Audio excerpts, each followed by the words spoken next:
Alberta Progressive Conservative leadership candidates are feeling the pressure to protect farm workers, a promise made by former Premier Alison Redford. Farm Workers Union of Alberta is calling on candidates Jim Prentice, Rick McIver, and Thomas Lukaszuk to change the rules that prevent farm workers from being protected under provincial occupational health and safety regulations. During the 2011 PC leadership race, Redford vowed to make the necessary changes, but only enacted a series of studies. Provincial records show 447 Alberta farmers died on the job between 1985 and 2010. Just last year, the number of deaths jumped to 16 from 10 in 2012. Meanwhile, Prentice is facing criticism over a lack of a timeline for his new schools pledge.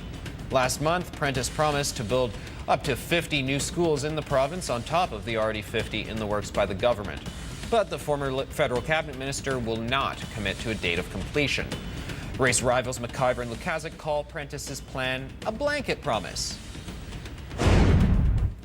There hasn't been a real debate yet. I mean, despite what some people say, there's been meetings and forums with nothing that's been really a debate, and I think it's time to do that. Albertans need to have a head-on comparison before they make a very important decision about the future of their province.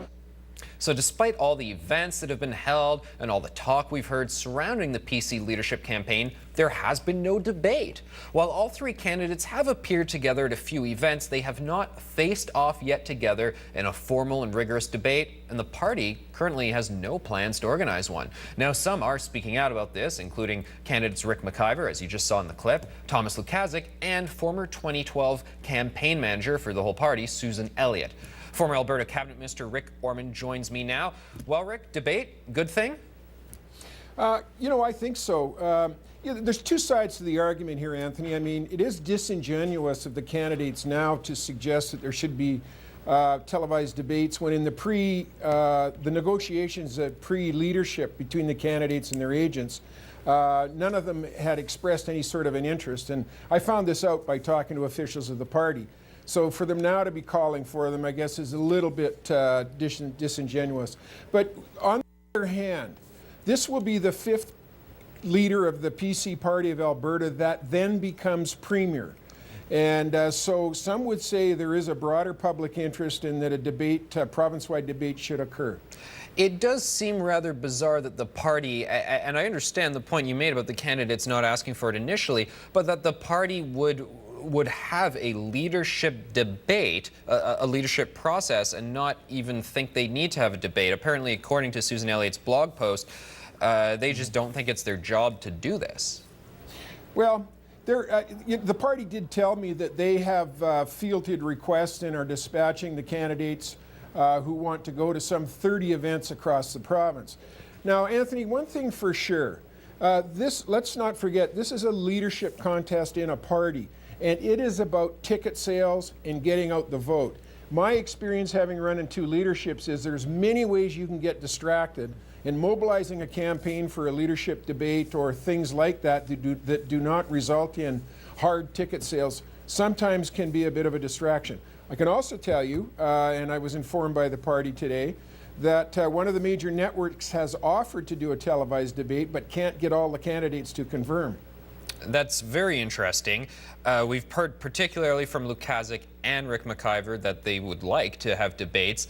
Is Jim Prentice the holdout on that? I don't know. I haven't talked to the Prentice campaign about this. The party would simply say that not all of the candidates have yet confirmed.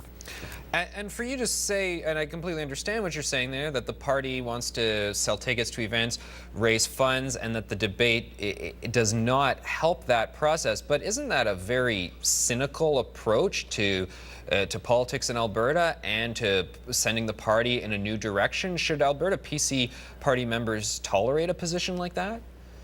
Well, the fact is, Anthony, that every leadership since Don Getty in 1985, the leading candidate has not won the leadership.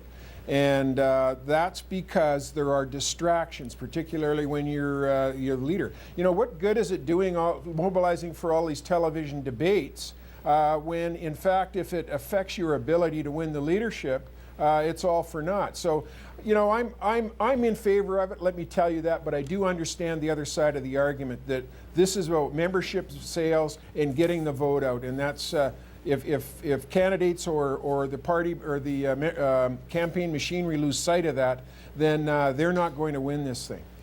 Jim Prentice is, of course, widely considered the front runner. Seems like it might be something of a coronation, although nothing to compare to, for instance, the Justin Trudeau coronation.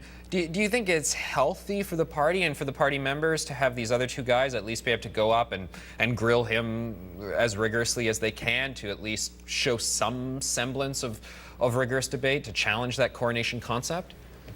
Well, you know, Jim Prentice can't do anything about the fact that he is the front runner, and that conventional wisdom would say he's got a good chance of winning it on the first ballot. But what he has to do is protect against, like I said, the distractions. Yeah, I think that there should be a debate. I'm all for it. I went through them. I think they're good television. It is in the public interest. But like I said, I do understand the distractions argument about this. You know, there are, as the president of the party told me today, there are some 30 events across this province where people who are interested can go and listen to the candidates.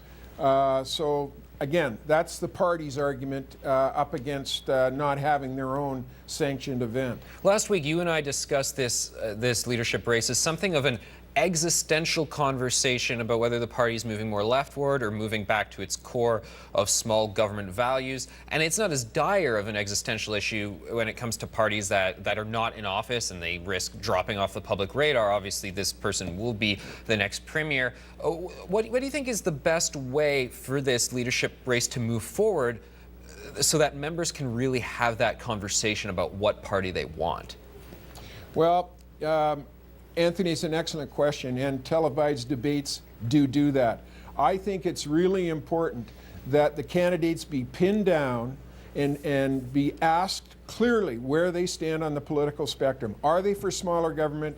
Do they see themselves as continuing to increase debt? Do they have issues with issuing debt for infrastructure, or do they live within their means? I mean, we do get snippets from them, but there's no question that inside the party that is going to have the next premier, I myself want to know the answer to that question. By that logic, do you think that a televised debate would actually benefit Jim Prentice the most? Because he's the most small government valued candidate, it seems. I understand Rick McIver is not on the left side either. But Thomas Lukaszuk asking for debate, I mean, people might look at him in contrast and go, man, this guy's over there on the left side. Well, that's right. And I think if Lukaszuk wants to do it, then I think Prentice and McIver should want to do it, because Lukaszuk is the one that is most strongly identified with the previous administration. He was deputy premier. He's been around a long time. Rick McIver's not even through a full term, and Jim Prentice obviously doesn't have a seat in the legislature. So I always relished these things. I enjoyed these debates, and if I have the conviction to stand up and be counted inside the party, then I want to be able to deliver that message to the party faithful. And your point is a very good one. Like, where do you stand? And let me know, because I got a ticket and I want to vote. Rick, thank you as always. Okay, Anthony. Still ahead, the battle